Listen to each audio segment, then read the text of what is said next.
And what's a problem, technology, opportunity, or maybe an issue that not enough people are talking about? I would say staff burnout. It's staff burnout at every level. Even the people here, I can't tell you how many people have said how tired they are, that they're working these 18, 19-hour days doing something that they love, but they're exhausted, and that they know their people are exhausted, and we know the clinicians are exhausted. So it isn't just the frontline caregivers. I think there's been a lot of attention to the mental health of our caregivers, but not a lot to the IT staff who are working weekends, they're working evenings, they're missing birthday parties. That staff shortage is through the entire supply chain in the hospital for talent. So, as the CIO is trying to become that more strategic business partner to the business, they're investing in things like moving their data to the cloud so they can have better insights and intelligence and make better decisions off the data that they have in the organization. They're also investing in things like patient engagement, as they're trying to figure out how to better engage patients and help grow and capture patients. And while they're doing those things, they're finding out that you really can't do any of that work if you don't have the fundamental idea of identity and invest in identity. So one of the big under-investment areas we're seeing is really understanding that garbage in is garbage out. If you're going to do analytics, if you're going to do patient engagement, you have to know who the person is so you can have treat the whole person, not a fragment of the person. So really investing in identity, having a comprehensive enterprise identity and management solution and platform is one of the biggest things we see the market needing.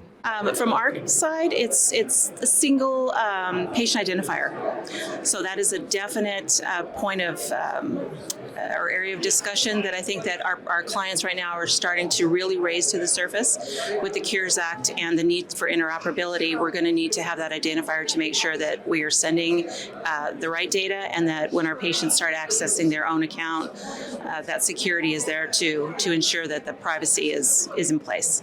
Well, one of the things I'm seeing a lot of people talking about is AI, obviously, both normal AI and generative AI. But I think an area that people are missing, but is coming up increasingly often, is the fact that you need to have a stable foundation from your operations perspective before you can start putting this stuff in on top. I think of it a little bit like a pyramid of need, like a Maslow's hierarchy.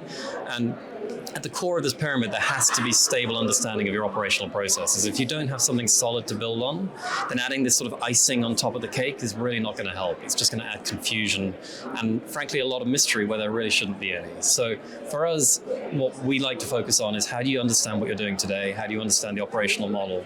And how do you make sure that's reliable and scalable? And then on top of that, you can insert some of this magic that we're talking about a lot of the show.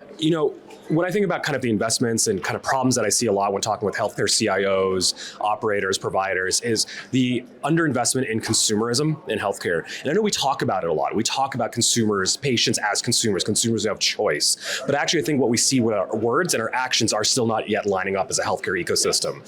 So whether it's making it easier for patients to schedule online, make an inbound phone call, text their providers, all the different parts around the consumer's experience from the moment they want care to receiving care, I think we kind of chronically paid lip service to it. We talk about how to do it, but in reality, when it actually is deployed in the wild and actually operating in our health systems, the experience really isn't there to provide that truly consumerized experience that patients expect from any service provider they engage with.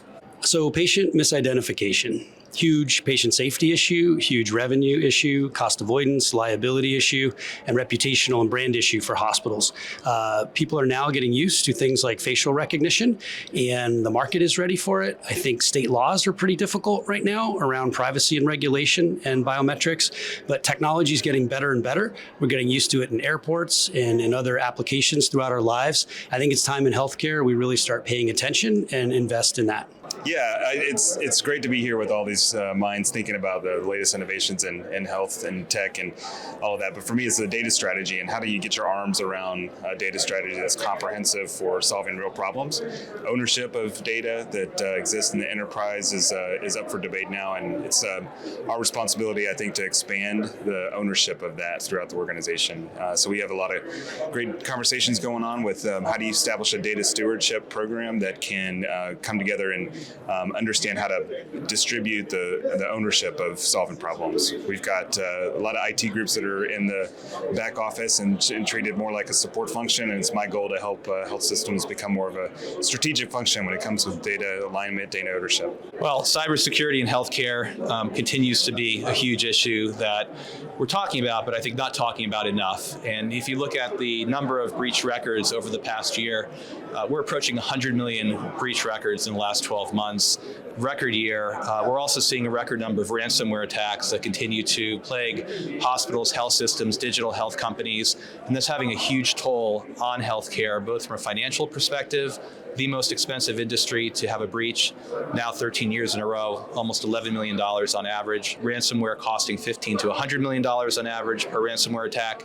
But most importantly, the patient safety aspect, when we see mortality rates increasing, spill over to other hospitals that are nearby hospitals with ransomware attacks, it really comes down to doing the right things for patients and making sure that we're prioritizing security as a key part of our business strategy. Well, I'd say it's not technology, and that sounds crazy being here. I'm actually going to go with people, culture, and leadership. I think that's really what's going to help us solve all these problems. We're all trying to figure out how do we do the technology. I think we'll figure the technology out, honestly, but it's going to require really good leadership, and that's what CHIME's all about. That's what I'm about. And so I think as we continue to challenge ourselves from top to bottom, from the board to the last hire, focused on culture, spending more time on it, more time on people development, and trying to unlock that, we'll then solve the tech problems.